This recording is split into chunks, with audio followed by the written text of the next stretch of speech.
Okay, so are caste systems like a relic of the past, or are they more relevant now than ever? That's a question a lot of people are asking these days, and it's a Yeah, big one. it is a big one, and luckily we have some really fascinating ideas to dig into today from an Argentine political and economic theorist you might not have heard of, Enrico Relli. Yeah, Aureli's work is really interesting because he doesn't actually argue for caste systems. Right. He's more asking, have they really gone away as societies become more modern, Yeah. industrialized, globalized, all of that? Exactly, and he even wrote a paper called, and forgive my pronunciation because I don't speak Spanish, Yep. La resignificación del término caste. Yeah, which basically means So, the reframing of the term caste, okay, so right off the bat, just the title. he's telling us It gives you a sense of where he's going with this. we need to rethink this whole caste thing. Maybe it's not what we think it is. Exactly. And he uses Argentina actually as kind of his test case. He does. Because It's- apparently, Because in Argentina, the term Casta gets used a lot in political discourse. yeah, it's like everywhere. It's like this catch-all term for anyone in power or who seems to benefit from the way things are set up. It's like the politicians are the casta, or the wealthy elite are the pasta. Exactly. It's so interesting how they're using this really old word Right. to describe like a modern problem. It's like they're trying to fit this ancient concept onto a very current issue. Yeah, and I feel like we see that in so many places, even if they don't use the word caste specifically. Oh, absolutely. It's that whole us versus them dynamic. It's that feeling that the system is rigged, that there's this select group that holds all the cards and everyone else is just struggling to get by. Exactly. Have you noticed that kind of talk even in your own life? All the time. Yeah. And it's not just about economics either, right? It could be about anything. Oh, totally. Culture, politics, you name it. It's like this gut feeling that things just aren't fair. Right. And that's what Aureli's getting at.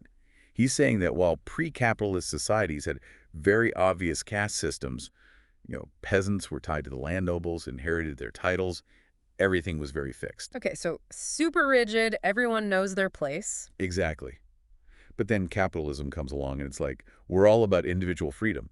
You can choose your own path, work your way up. So it's like capitalism claims to break down those old hierarchies. Exactly. But Aureli's question is, does it really? Okay, so then how does he connect capitalism to this idea of a caste system? Well, he argues that capitalism doesn't necessarily get rid of the power dynamics that create castes. It just disguises them. Ooh, that's interesting. And the key, he says, is something he calls control of production. Okay, control of production. Now that sounds a little bit intimidating. Are we about to get really economics-y here? We'll try to keep it relatable. Yeah. But essentially what Aureli means by control of production is who decides what gets made, how it's made, and who ultimately benefits from all of that. So it's not just about who owns the factories anymore. Right. It's much broader than that. Okay, so how does that tie back into this idea of modern day castes? Yeah, so in a traditional caste system, that controlled production is super obvious. Right. Right?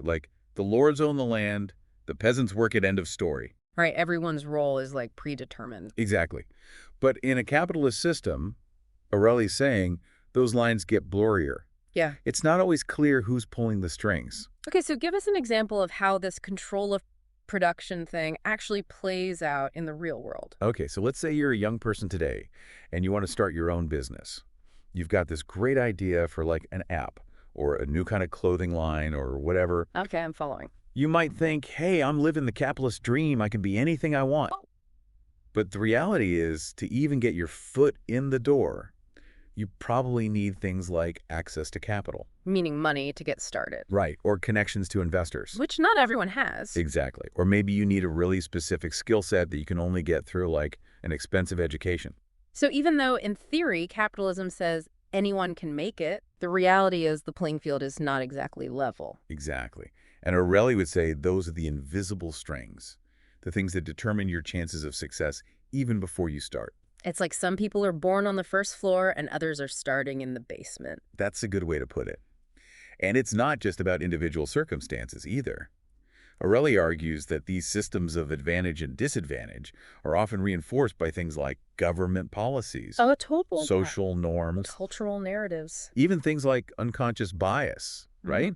We might not even realize we're perpetuating these inequalities, but they're baked into the way we think and act. So it's like those advantages and disadvantages can get passed down Exactly. from generation to It generation. becomes very difficult to break free from. And that's kind of where the whole caste thing comes back in, right? Yeah. Exactly, because even though we don't have like official caste labels anymore, Yeah. these invisible barriers, these power imbalances, they end up acting in a similar way. So it's not about bloodlines anymore, Right. but it's about access, Yes. resources. Opportunities. What? It's about who has the power to shape the world and whose voices get heard. And who ultimately benefits from the way things are set up. Exactly. So we're like stuck in this system, but we don't even realize it's a system. Yeah, and that's what makes Aureli's work so challenging, but also so important. He's not giving us easy answers here. Right. He's not saying, like, here are the 3 steps to dismantle capitalism and achieve perfect equality.